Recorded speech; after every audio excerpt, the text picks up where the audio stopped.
this ridge here, and that's Bald Peak, that's the edge of the Chehalem Mountain. And that whole Chehalem uplift comes over, wraps around, and this is called Laurel Ridge, which is part of the Chehalem uplift. This inner bowl, if you will, has a lot of laurelwood soil because the prevailing winds were blowing westward, and it carried the silt and dust from the valley onto the hillsides, but it only carried it so far. You get over the top of Chehalem on the other side, you don't find laurelwood. And what laurelwood is, it's we have a layer of loess. This is loess soil, and this is Missoula flood, eastern Washington, western Montana soil that came down the valley with the Missoula floods and deposited in the Willamette Valley. You can see it's quite soft and crumbly. It drains well, yet the texture of a loess soil is ideal for holding moisture. And below the loess, about 16 inches down, depending upon where I am in the vineyard, 12 to 16 inches, we're on red jory clay, which is a red jory decomposed basalt. It's just like a red clay. And that also acts like a giant sponge. So we're able to dry farm, even in the driest of years, we're able to dry farm the vineyard and create a wonderful crop.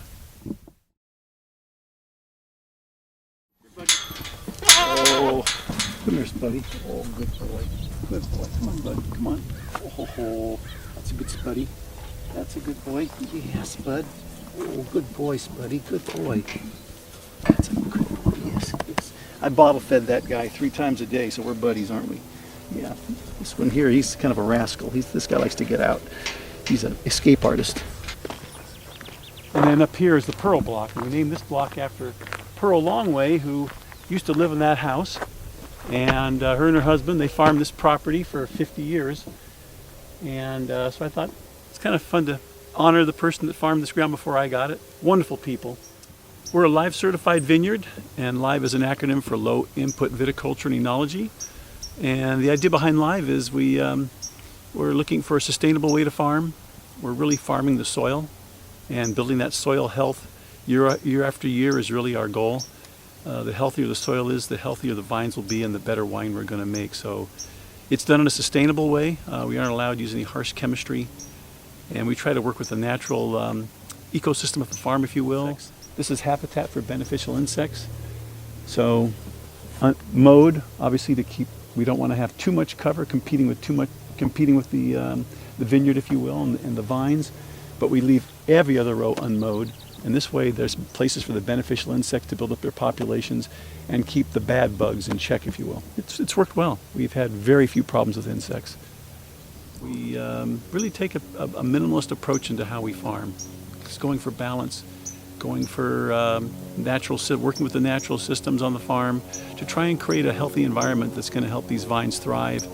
And I have always said I want the farm to be better 20 years from now than it was when I first started farming. And I think we're moving along that way. The first thing I started out doing when I first started farming was having the soil tested. And I was working with a soil scientist out of Missouri, and we'd send back our soil samples.